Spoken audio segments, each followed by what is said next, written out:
শওকত মোল্লাকে বলো আমার স্বামী প্লিজ প্লিজ আমার বাচ্চারা পাপা পাপা করছে, আমার বাচ্চারা পাপা পাপা করছে, আমার ছোট ছোট বাচ্চা আছে, আমার বাচ্চারা পাপা পাপা করছে, আমাকে নিয়ে আসে, আমার স্বামী নিয়ে আসো, বাস আমাকে কিছু চাই না। ওরা কেন নিয়ে গেল না? রুবিতে নিয়ে চলে যেত, চিত্তরঞ্জনে কেন নিয়ে গেল? ওরা ফ্রেল গাড়ি চালিয়েছিল, মেরে দিয়েছিল, সঙ্গে সঙ্গে ট্রিটমেন্ট করে দিয়ে সঙ্গে সঙ্গে ওরা রুবিতে আর কোনো জায়গাও নিয়ে চলে যেত। শওকত মোল্লার কনভয়ে পুলিশের পাইলট কারের ধাক্কায় মৃত বাইক আরোহী, ন্যায় বিচার চাইছে দুর্ঘটনায় মৃতের পরিবার। মানুষ ট্রাফিক আইন ভাঙলে মামলা রুজু হয়, সেখানে রেজিস্ট্রেশন বাতিল হওয়া গাড়ি বিধায়কের কনভয় চলে কি করে? ফিটনেসের মেয়াদ পুরনো গাড়ি তৃণমূল বিধায়কের কনভয় কিভাবে চলছিল? পুলিশ বলেই কি ছাড়? প্রশ্ন তুলেছে শাসক বিধায়কের পাইলট কারের ধাক্কায় মৃত বাইক আরোহীর পরিবার। দুর্ঘটনাস্থলের কাছেই রুবি জেনারেল হাসপাতাল। জখম বাইক আরোহীকে বিভিন্ন সরকারি হাসপাতালে ঘোরানো হলো কেন? প্রশ্ন তৃণমূল বিধায়ক শওকত মোল্লার কনভয়ের পাইলট কারের ধাক্কায় নিহত বাইক আরোহীর পরিবারের।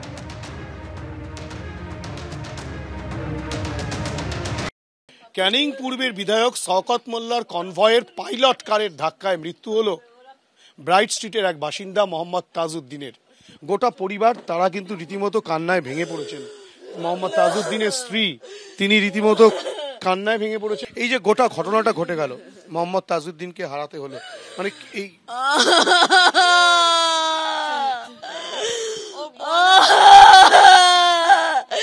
ওরা কেন নিয়ে গেল না? রুবিতে নিয়ে চলে যেত, চিত্তরঞ্জনে কেন নিয়ে গেল? ওরা ফ্রেল গাড়ি চালিয়েছিল, মেরে দিয়েছিল, সঙ্গে সঙ্গে ট্রিটমেন্ট করে দিয়ে সঙ্গে সঙ্গে ওরা রুবিতে আর কোনো জায়গাও নিয়ে চলে যেত, কোনো জায়গায় নিয়ে চলে যেত। কেন নিয়ে গেল না?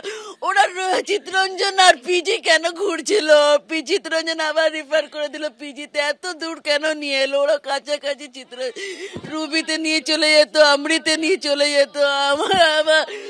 আমার স্বামীকে চাই, আমার স্বামী চাই, বাস আমাকে কিছু চাই।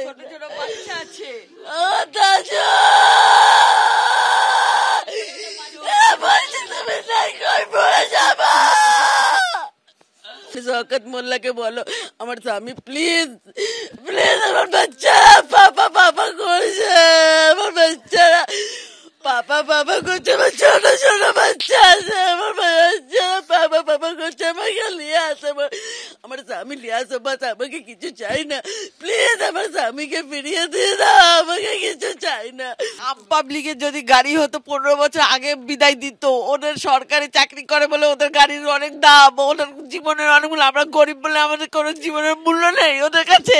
কোনো খবর নিল না, এত বড় অ্যাক্সিডেন্ট কাল থেকে 24 ঘন্টা হয়ে গেল, একবারও এসে তারা কোনো খবর নিল না আমাদের যে মানুষটা কেমন আছে, তার পরিবার, তার বাচ্চা কি তার মা, তারা একবার এসে আমাদের কাছে পরিচয় দিল না, খবরও নিল না। তা কেমন মানুষ?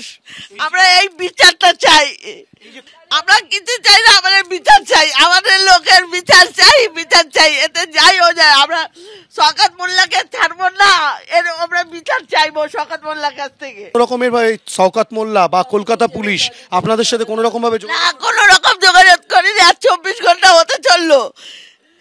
কি অন্য কোনো তদন্ত চাইছেন? হ্যাঁ, আমরা এর তো পুরো শওকত মোল্লাকে আমরা চাই।